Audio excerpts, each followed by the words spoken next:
What are your thoughts on the mobile game space and having taken your Death Rally mobile? I mean, Death Rally was a wonderful experiment for us. I mean, it was our first mobile title on iOS, and it was tremendously successful. I think we made our money back and recouped in 3 days. I went to business school. That's good, and people liked it. I think we have about 16 million downloads today, and we certainly see the mobile gaming space as very, very interesting. I mean, interesting for a few facts. One is that the power of the computing devices like the tablets and the smartphones is increasing, and by the end of next year, the technical performance and the computing power will be close to the previous generation of gaming consoles like the PlayStation 3 or the Xbox 360.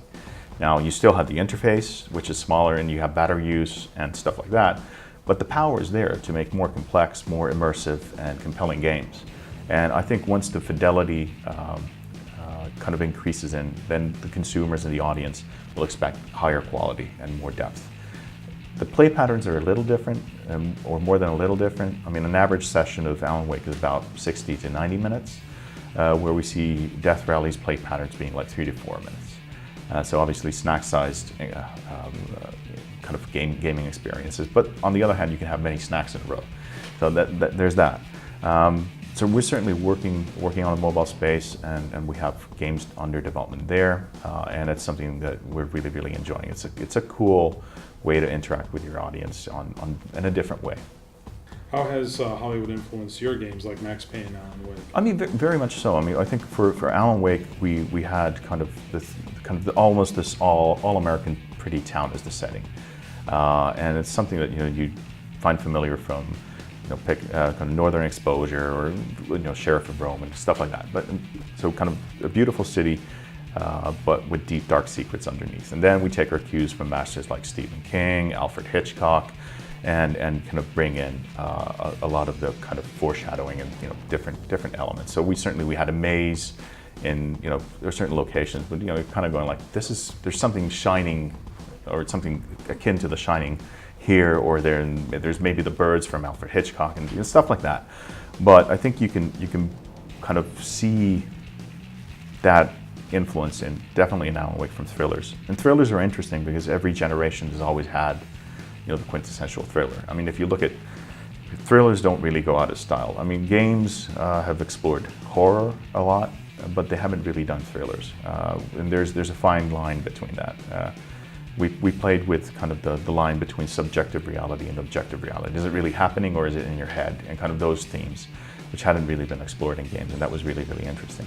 And certainly for Max Payne, I mean, if you look at the film influences, I'd say it's more John Woo than anything else. And those, the guys were huge fans of 80s action flicks, yes, but kind of the Hong Kong style action took it to another level, and turned the dials up. And we wanted to reproduce that kind of feeling in a computer game where you can actually control time and your moves, and it's a slick experience. For Quantum Break, I mean, certainly the theme of time travel and that's been explored in films and in books many times. And for us, I mean, it's a theme. I mean, we don't want to overcomplicate it and make it riddles within riddles, but it's an underlying theme that I think kind of quite nicely packages the different choices that the player gets to make. Yeah, time travel in movies has always been very popular. Yeah. Even movies like Star Trek and Yeah. all that, it revived Yeah. the franchise. What have advances in console hardware opened up for your creativity over the years? I mean, the interesting thing is, like, if we look at the computing power of the current generation, the new generation of consoles, certainly working with the Xbox One, there's a lot more at our disposal, and I think we're only scratching the surface of that power. The real implications and the real kind of potential can only be judged probably a year or two from now, and we can start to see the promise of what can be made. And that's true for any generation of consoles. Even if you think back to the PlayStation 2, the first game's not that great, but then at the end of the cycle, it's a huge difference in fidelity and scope and kind of the power that people could harness. When we look at the Xbox One, I mean, certainly we're able to push the visual fidelity and the effects and the movie post-processing stuff to new levels, better artificial intelligence, larger worlds, better characters. For us, I mean, we're able to deliver digital doubles. I mean, we have the actor one-to-one. It's no longer kind of hand animating and hoping that it kind of works out. And then we're actually taking a surface scan of the real actor and reproducing that in game. And that's only possible because of the computing power that's been increased. So I think they're very interesting. There are very many interesting things that can be done with more powerful consoles. And it's not just about increasing the visual fidelity of the worlds or the immersiveness of the worlds, but certainly for us, it's about being able to deliver emotionally engaging characters.